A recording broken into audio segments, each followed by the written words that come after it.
Modi tyre company के जमीन घोटाला मामले में बोले सरधना के पूर्व एसडीएम अमित भारतीय, बाबू की गलती से हुई गड़बड़ी और फंसा दिया मुझे। सरधना तहसील में तैनाती के दौरान 1100 करोड़ रुपए की जमीन के नामांतरण में फंसे कानपुर नगर निगम में तैनात अपर नगर आयुक्त अमित कुमार भारती ने अपना पक्ष रखा। इस मामले में उन्होंने बताया कि उनकी तैनाती से पहले का ये मामला था। इसमें शासन से ही स्टाम्प शुल्क की माफी के आदेश जारी किए गए थे, लेकिन बाबू ने आदेश को खतौनी में दर्ज नहीं किया, जिससे ये पूरा प्रकरण सामने आया। आरएसएस के वरिष्ठ नेता अजय मित्तल का निधन। राष्ट्रीय स्वयंसेवक संघ के वरिष्ठ पदाधिकारी और चौधरी चरण सिंह विश्वविद्यालय के पत्रकारिता विभाग में गेस्ट लेक्चरर अजय मित्तल का मंगलवार को अचानक हार्ट अटैक पड़ने से आकस्मिक निधन हो गया। वह मंगलवार दोपहर अपने घर मोहनपुरी में कुछ काम कर रहे थे, तभी अचानक हार्ट अटैक पड़ने से उनका निधन हो गया। श्रद्धालुओं से गुलजार हुआ मखदूमपुर गंगा घाट। गंगा घाट पर सुबह से पकौड़ी की फैलने लगी खुशबू। सवेरे ही लोगों ने किया गंगा में स्नान। कार्तिक पूर्णिमा के अवसर पर मखदूमपुर गंगा घाट पर लगने वाले गंगा स्नान मेले में उद्घाटन के दूसरे दिन श्रद्धालुओं के आने का सिलसिला तेज हो गया। हजारों श्रद्धालुओं ने गंगा घाट पर पहुंचकर आस्था की डुबकी लगाई। प्रियांशु का शव देख बिलखते रहे पिता, मां और बहन। एमबीए छात्र की अहमदाबाद में चाकू गोद कर की हत्या। मेरठ में सूरजकुंड पर हुआ अंतिम संस्कार। एमबीए के छात्र प्रियांशु जैन की अहमदाबाद में चाकू मारकर निर्मम हत्या कर दी गई। आज सुबह 3 बजे छात्र का शव मेरठ पहुंचा तो परिजनों में कोहराम मच गया। परिजनों का रो रो कर बुरा हाल हो गया। सूरजकुंड पर शव का अंतिम संस्कार किया गया। स्टाम्प घोटाला करने वाले पर कार्यवाही की मांग। अधिवक्ता विशाल वर्मा द्वारा करोड़ों के फर्जी स्टाम्प पेपर घोटाले के मामले में कार्रवाई के मामले को लेकर मेरठ व्यापार मंडल के दर्जनों सदस्य मंगलवार को कलेक्ट्रेट पहुंचे। इस दौरान उन्होंने ज्ञापन डीएम कार्यालय पर सौंपते हुए घोटाला करने वालों पर कार्यवाही की मांग की। आम आदमी पार्टी ने की किसानों की समस्याओं के समाधान की मांग। किसानों की विभिन्न समस्याओं के समाधान की मांग को लेकर आम आदमी पार्टी के दर्जनों कार्यकर्ता जिला अध्यक्ष अंकुश चौधरी के नेतृत्व में मंगलवार को मेरठ कलेक्ट्रेट पहुंचे। इस दौरान उन्होंने मुख्यमंत्री योगी आदित्यनाथ को संबोधित ज्ञापन डीएम कार्यालय पर सौंपा। वकीलों की हड़ताल जारी, वादकारी हुए परेशान। मेरठ समेत वेस्ट यूपी में वकीलों की हड़ताल खत्म नहीं हो रही है। सोमवार को जहां वेस्ट यूपी में वकीलों ने न्यायिक कार्रवाई नहीं किया, तो वहीं मंगलवार को भी मेरठ और वेस्ट यूपी के वकीलों की हड़ताल जारी रही। सोमवार को मेरठ में बार के पदाधिकारियों की जॉइंट बैठक में ये फैसला लिया गया था। अमित शाह ने झरिया विधानसभा क्षेत्र में चुनावी जनसभा को किया संबोधित। विपक्ष पर जमकर साधा निशाना।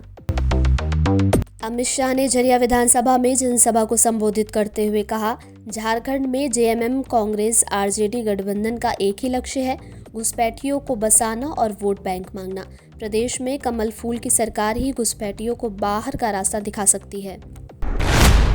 एक्शन मोड में ईडी। झारखंड और पश्चिम बंगाल में 17 ठिकानों पर टीम ने बोला धावा। प्रवर्तन निदेशालय यानी कि ईडी एक्शन मोड में है। झारखंड में मतदान से एक दिन पहले मंगलवार को ईडी ने ताबड़तोड़ छापेमारी की है। ईडी ने यह छापामारी बांग्लादेश घुसपैठियों से जुड़ी मनी लॉन्ड्रिंग मामले में की है। झारखंड के अलावा पश्चिम बंगाल में भी ईडी ने रेड की है। जानकारी के मुताबिक ईडी ने दोनों राज्यों के 17 ठिकानों पर धावा बोला है। अनुराग ठाकुर ने कांग्रेस पर जमकर साधा निशाना। भाजपा सांसद अनुराग ठाकुर ने कहा, जब भी कांग्रेस सत्ता में आई उसने एससी, एसटी, ओबीसी के अधिकारों को छीना। राहुल गांधी ने ओबीसी को अपमानित किया। जब भी कांग्रेस इस तरह की घटिया बयानबाजी करती है, कीचड़ उछालती है, कमल उतना ही खिलता है। प्रधानमंत्री मोदी के बारे में अपमानजनक टिप्पणी करना कांग्रेस को भारी पड़ेगा। जनता उन्हें मुंह तोड़ जवाब देगी। जब कांग्रेस आई, एससी, एसटी, ओबीसी का हक मारने का काम किया। ओबीसी को अपमानित करने का काम श्रीमान राहुल गांधी जी ने बार बार किया। और जब कांग्रेस की सरकार कर्नाटक में आई तो एससी, एसटी के जो बजट का पैसा था वो भी घुमा दिया गया। और यही नहीं, अब इनकी सरकारें नौकरियां भी एससी, एसटी, ओबीसी का हक मार के मुस्लिम को देने की बात करती हैं। आखिरकार ये किसका हक मारा जा रहा है? एससी, एसटी, ओबीसी का। कौन मार रहा है? कांग्रेस पार्टी मार रही है। तो कांग्रेस को जवाब देना होगा कि एससी, एसटी, ओबीसी विरोधी कांग्रेस क्यों है। विनाश काले विपरीत बुद्धि। और कांग्रेस जब जब ऐसी घटिया मानसिकता दिखाती है गंदी बयानबाजी करती है, कीचड़ उछालती है, उतना ही कमल खिलता है।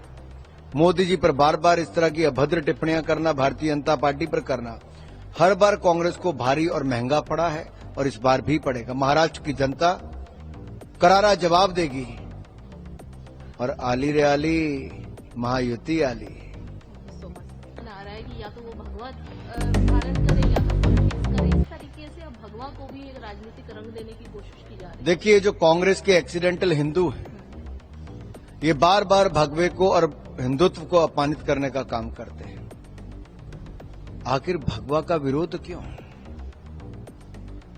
क्यों भगवा का विरोध करते हैं और क्यों हिंदू आतंकवाद इन्होंने क्वाइन की थी टर्म यूपीए के टाइम पे। मेरा सवाल आज उद्धव ठाकरे जी से है, क्या आप भी भगवा विरोधी हो? बाला साहब ठाकरे वो जो भगवा पहनते थे, तो क्या खड़गे जी उस समय भी ऐसा कहते हैं? क्या राहुल गांधी जी उस समय भगवा को अपमानित करते? उद्धव जी, आपको इसका जवाब देना ही पड़ेगा। ये भगवा का विरोध और ये एससी एसटी ओबीसी का विरोध, क्या उद्धव ठाकरे कांग्रेस के साथ खड़े हैं? भगवा का विरोध नहीं सहेगा हिंदुस्तान। दो जो एक है तो सेफ है, दूसरा बटेंगे तो कटेंगे, इन दोनों को लेकर लगातार एमवीए जो है महायुति पर प्रहार कर रही है कि आप लोग बांटने की राजनीति कर रहे हो। देखिए, हम तो सबका साथ सबका विकास, इसी मूल मंत्र के साथ सरकार चलाई। सबका विकास की और 25 करोड़ गरीबों को गरीबी रेखा से बाहर निकाल कर आए। लेकिन कांग्रेस के नेता जब जाति, धर्म, संप्रदाय के नाम पर और भाषा के नाम पे भी बांटने का काम करते हैं, तो अंग्रेजों की मानसिकता कांग्रेस में नजर आती है, बांटने की और काटने की। इसलिए हमने कहा, न बटेंगे न कटेंगे, एक रहेंगे तो सेफ रहेंगे। खबरों को विस्तार से पढ़ने के लिए www.shardaexpress.com वेबसाइट को विजिट कीजिए।